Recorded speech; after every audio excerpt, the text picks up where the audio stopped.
In youth, many people like to experiment, sometimes not realizing how far thoughtless experiments can go. Some of these adventures end tragically, like the story of the young woman we'll discuss today. Around 3:15 a.m. on February 12, 2018, a call came into the 911 emergency service in Alameda County, California, USA. A concerned witness reported to the operator that they had found an injured woman on the side of the desolate Tesla Road in the foothills of Livermore. This was a classic lonely road, a long two-lane highway. At night, vehicles passed through here rather rarely. A group of men was on their way to work in a neighboring town. A few miles from the town, they accidentally spotted something suspicious on the roadside. Initially, they thought it was a dead animal, but it was moving, so the driver decided to stop. When he and his passenger got closer, they were horrified to realize it was a person. The woman was so badly cut that it was impossible to determine even the color of her hair because they were drenched in blood. She was still alive but on the brink of losing consciousness. The problem was that there was no phone signal here. The woman's condition was worsening, but the men couldn't even call for help. Precious time was slipping away. The victim's wounds were too serious, and immediate assistance was needed. The driver was forced to get behind the wheel and leave his friend with the victim. He tried to get to the nearest town as quickly as possible to call for emergency services. A man named Richard talked to her, covered her with a blanket, and tried to keep her awake, fearing she wouldn't wake up again. In the hands of a concerned witness, the young woman was dying. Richard tried to comfort her. When medics arrived, they realized that the only chance to save the victim was to transport her to the hospital by helicopter. Otherwise, she wouldn't survive the transport. The woman had a deep throat wound. The heroine of the story held on a little longer after the air rescue arrived. She had about 30 stab wounds all over her body, but most were concentrated around her neck. The victim's name was Lizette Cuesta, as she herself revealed. Her resilience and fight for life were crucial in capturing the criminal who committed this act. Lizette Cuesta was born on October 21, 1998. She was the eldest child in her family. She was described as a very kind-hearted and bright person. She grew up active and cheerful, skateboarding, sporty, and attractive. Her hometown was San Jose, California, where she graduated from high school in 2016. Afterwards, she went to college. Lizette had career plans, but in her free time, she enjoyed spending time with friends. She led an active lifestyle and was always on the move. Lizette energized everyone around her wherever she went. A few months before the attack, she and her father moved to the small town of Tracy, California, about an hour's drive from their family home. The move to Tracy was driven by Lizette's desire to relocate to a quieter, more peaceful place. She continued to maintain close relationships with all her family members. Lizette would regularly visit her mother at the family ranch, where she loved to ride horses.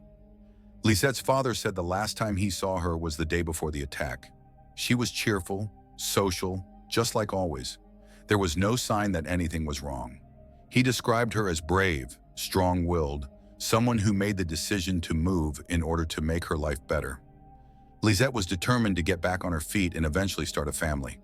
For him, this bloody incident was a true tragedy and a complete shock. It was hard to imagine that anyone could attack such a bright person. Lizette seemed to have no enemies or ill-wishers. Despite everything, she had always been a fighter, and this time she fought for her life until the very end. But despite all her efforts, she ultimately passed away. Meanwhile, Lizette and her father didn't move to Tracy for nothing. They quickly found and settled into a rented apartment. The man supported his daughter. She immediately found a job at a private company. The business was owned by 25-year-old Melissa Leonardo and her boyfriend, as well as the father of her unborn child, 19-year-old Daniel Gross. Over time, the relationship between colleagues began to evolve in a different direction. Daniel became interested in Lizette. They began to get closer, and it turned into a romantic relationship. Their relationship developed, despite the fact that Melissa was expecting a child from him. Furthermore, the couple was engaged. Interestingly, Lizette became aware of everything from the start.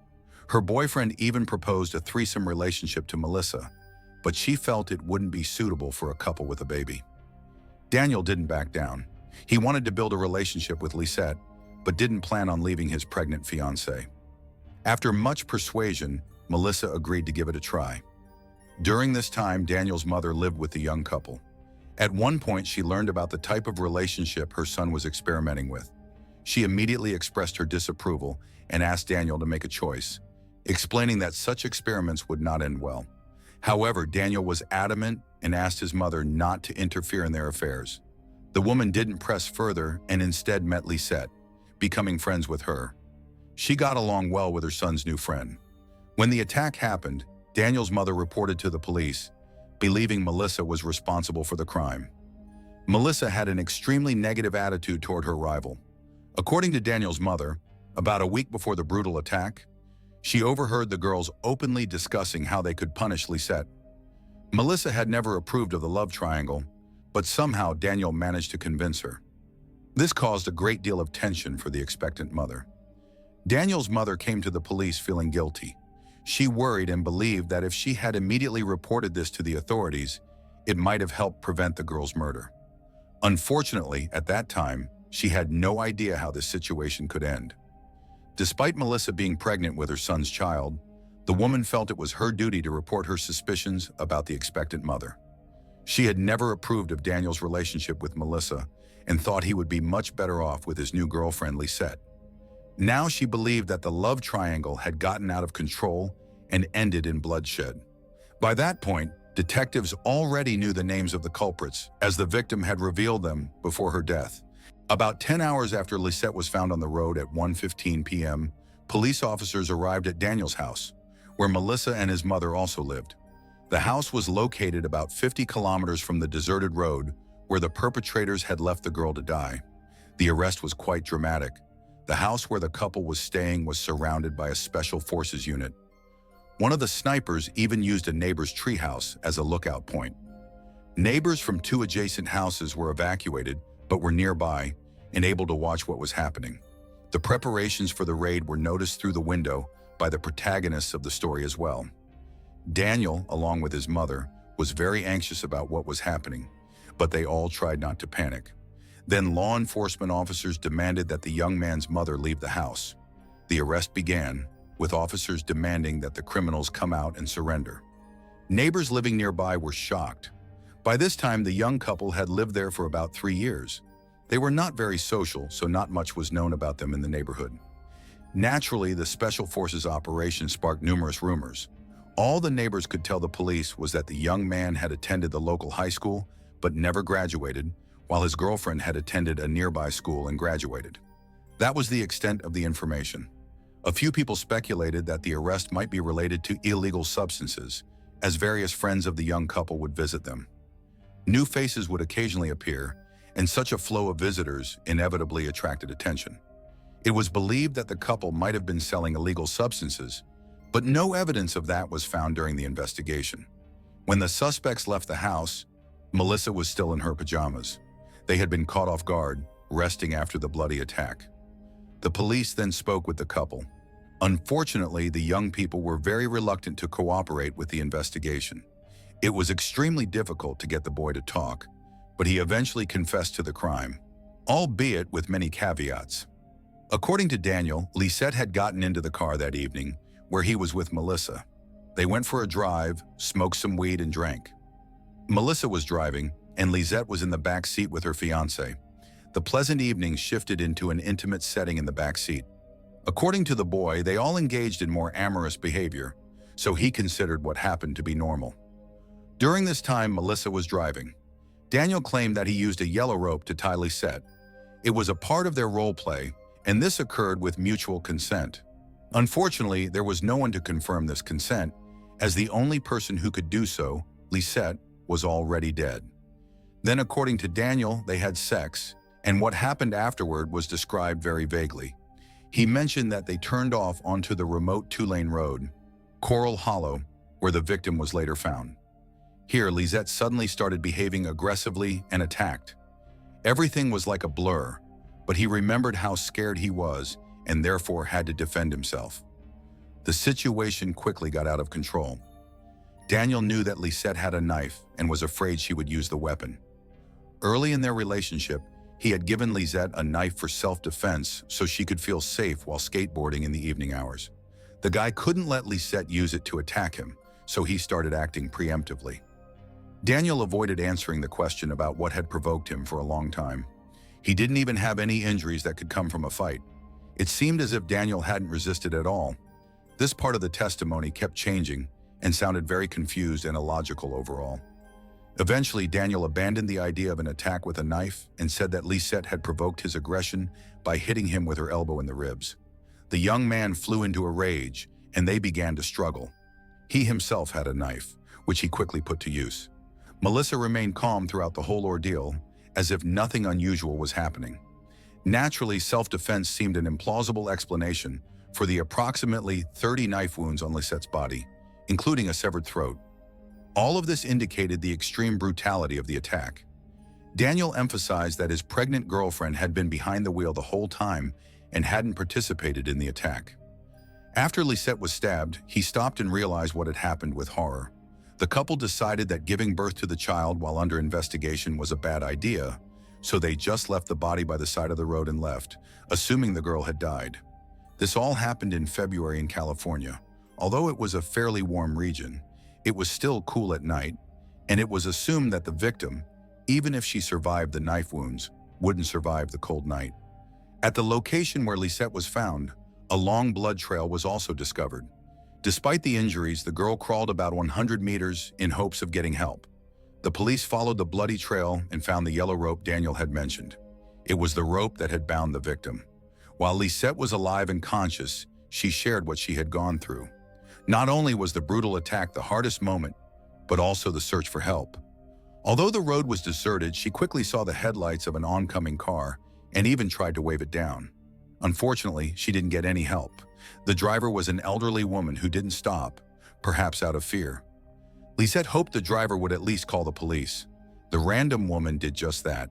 Then a group of men passed by, one of whom, Richard, stayed with her, while the other went to find a signal. Fortunately, Lizette crossed paths with caring people who did everything they could to help her, or else the victim would have simply died without having the chance to share her story. The news of the daughter's death was a true nightmare for her parents and everyone who knew her. They were grateful to the random witnesses who didn't drive by, stopped, called the police, and stayed with her for a long time. Lizette fought for more than an hour, during which she managed to repeat the story of the attack to several witnesses and medics who desperately tried to save her life. The fact that she survived the attack and lasted so long was a huge stroke of luck. Lizette was so mutilated that identifying her body could have taken a long time. She didn't have any documents or a mobile phone with her. Her relatives wouldn't have reported her missing so quickly since they lived in another city. All of this could have turned the bloody attack into the perfect crime, and the perpetrators responsible for the atrocity would have continued to walk free. But unfortunately, Lizette couldn't explain everything in detail during the last minutes of her life. It seemed unclear what degree of guilt each perpetrator had. A rescue operation with a helicopter was carried out. The girl was taken to a medical center. Unfortunately, it was too late. At 4:30 that same morning, she passed away. The primary cause was blood loss. She had received serious deep wounds, some of which were fatal even individually. At the time of her death, Lizette Cuesta was only 19 years old. After the arrest, the police did not cooperate, giving no answers to the questions. Daniel was also reluctant to communicate with the investigators, but they managed to get him to talk, and he gave valuable confessions. Despite the police not believing his story, he agreed that he had stabbed the girl. This caused massive media interest. Journalists were pestering not only the families, but also the police. Several reporters even broke into the police station, wanting to attend the young man's interrogation. Naturally, they were denied access. This provoked many rumors. The unwanted attention from outsiders further traumatized the Cuesta family. It was clear that the police had apprehended the actual criminals. What remained unclear was what role Melissa played in the attack, which Daniel was so desperately covering up. It was also necessary to prove the premeditated nature of the crime. Detectives reasonably believed that the dozens of knife wounds were sufficient grounds for such assumptions. It was considered that this joyride in the car was not accidental. From the very beginning, the perpetrators knew Lizette wouldn't survive the night and lured her to a desolate place. Against this background, Daniel's entire story about voluntary binding and sex in the back seat could have been a lie. From the beginning, Daniel tried to pass everything off as self-defense or an accident, but he must have intentionally lured Lizette into a trap. The binding was viewed as a violent act that ended in bloodshed. But no matter how hard the detectives tried, the young man refused to admit that the murder was premeditated. Instead, the suspect insisted that he couldn't explain his actions properly, describing the incident as if something had snapped in his head, after which he couldn't control himself. Daniel repeatedly said that he regretted it and hated himself for the terrible attack. He wanted to apologize to Lizette's family, but hesitated for a long time, not being sure that the victim's family would want to accept his apology. However, this didn't happen. It was clear that the criminal was lying, but he insisted on his final version. Melissa continued to remain silent and denied any involvement in the attack. Daniel was lying. He simply refused to answer some of the police's questions, particularly regarding the motive. The elbow strike from the bound girl seemed implausible and hardly could have provoked the guy into aggression. Daniel himself believed that he might have lost control of himself because he had smoked marijuana that evening. Trying to understand Daniel's personality, investigators spoke with Melissa, but she still refused to cooperate. They then found Daniel's ex-girlfriend, Jacqueline, who even had a 1-year-old son with the suspect. According to her, sometimes Daniel displayed a very dark and aggressive side of his personality. In those moments, he struggled to control himself. Despite this, even his ex-girlfriend doubted that he was capable of inflicting around 30 stab wounds on a defenseless woman due to a minor elbow push. Before this attack, he had never been involved in violent crimes, and the guy had no criminal record. Meanwhile, Daniel continued to insist that it was self-defense. Naturally, the number of stabs was far greater than needed to stop the assault. His persistence only fueled the mistrust of the suspect's words. Jacqueline even spoke to the media. She was shocked to realize who she had been living with, that her child had been so close to someone capable of such a bloody act. Even though her ex-boyfriend had confessed, she believed that Daniel couldn't have been the driving force behind the attack. She knew Melissa and thought she was a cunning manipulator who had simply taken control of her fiancé and brought their absurd polyamorous relationship to a bloody massacre. Even if the knife had indeed been in Daniel's hand, there were too many oddities. Why did Melissa go down a deserted road to such a remote area? Why didn't she go to the police after the murder, instead calmly going to bed? It seemed like she wasn't at all disturbed by what had happened, and she treated it as something mundane. Daniel's mother also joined the discussion. She immediately said she wouldn't defend her son if it turned out he was a criminal. However, she believed that Daniel, by nature, couldn't have been the driving force behind this crime. Such cruelty was not characteristic of him. The woman thought that the fiancé might have used something to manipulate and cloud his judgment. She might have slipped something into his drink. He went mad and completely obeyed her orders. Daniel's mother revealed that a few days before the murder, she had noticed suspicious behavior from Melissa. The girl was angry and repeatedly brought up the topic of Lizette, speaking very negatively about her, even saying she wanted her dead. Meanwhile, Daniel remained completely calm and even tried to calm her down. The woman saw how quickly the fiancé took control of all aspects of her son's life.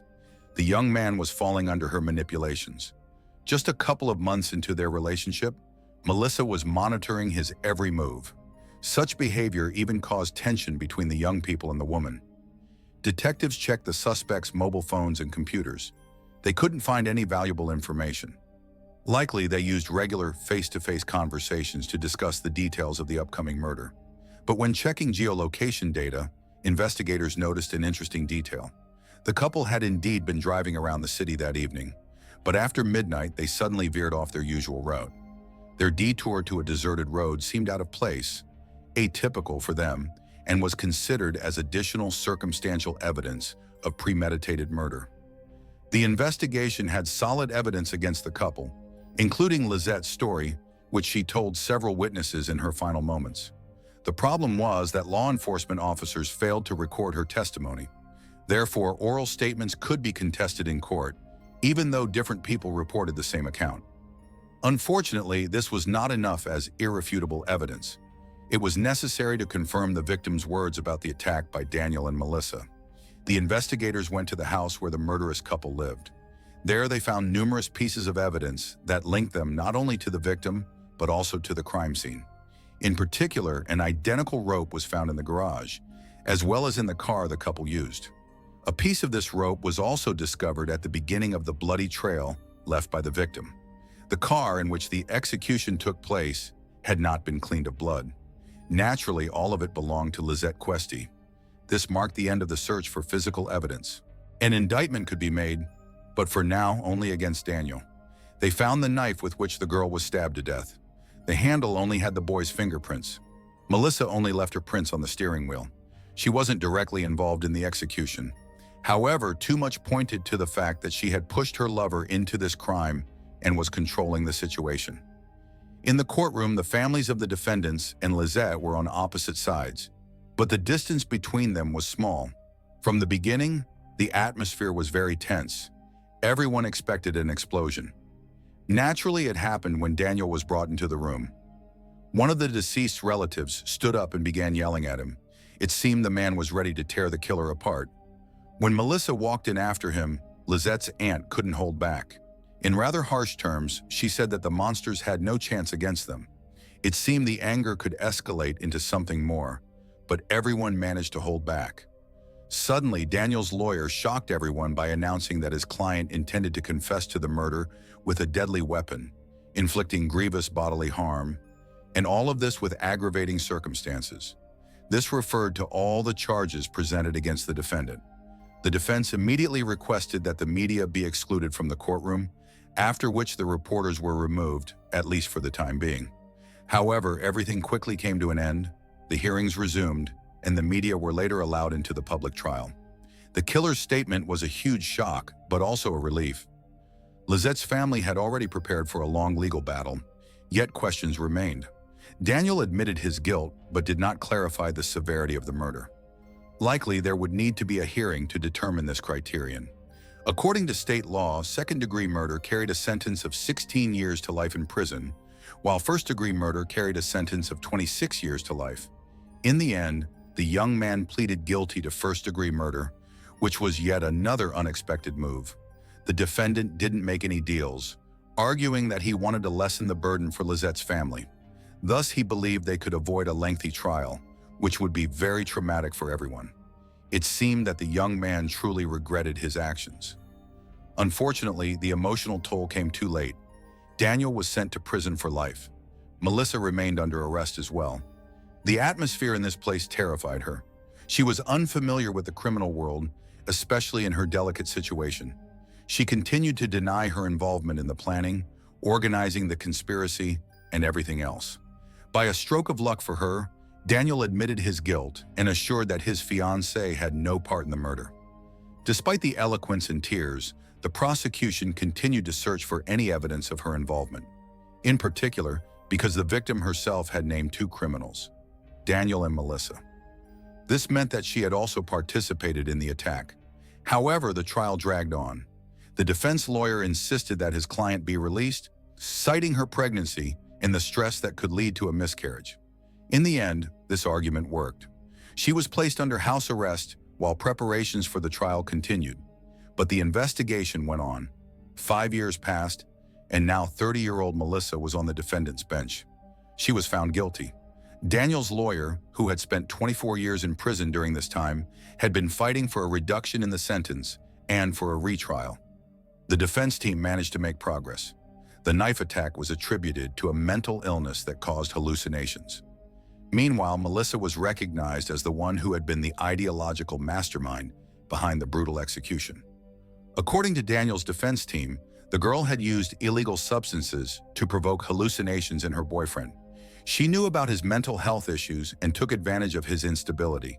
By drugging him, Melissa was able to easily push him into committing the bloody massacre. Both were sentenced to 15 years in prison, and Daniel received an additional charge for using a knife as an aggravating circumstance. Lizette's family was not entirely satisfied with such a lenient decision.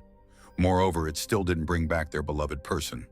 However, they believed that justice had been served, and at least Melissa had received her due. No one had escaped justice, thanks to the brave girl who fought until her last breath and helped solve her own murder.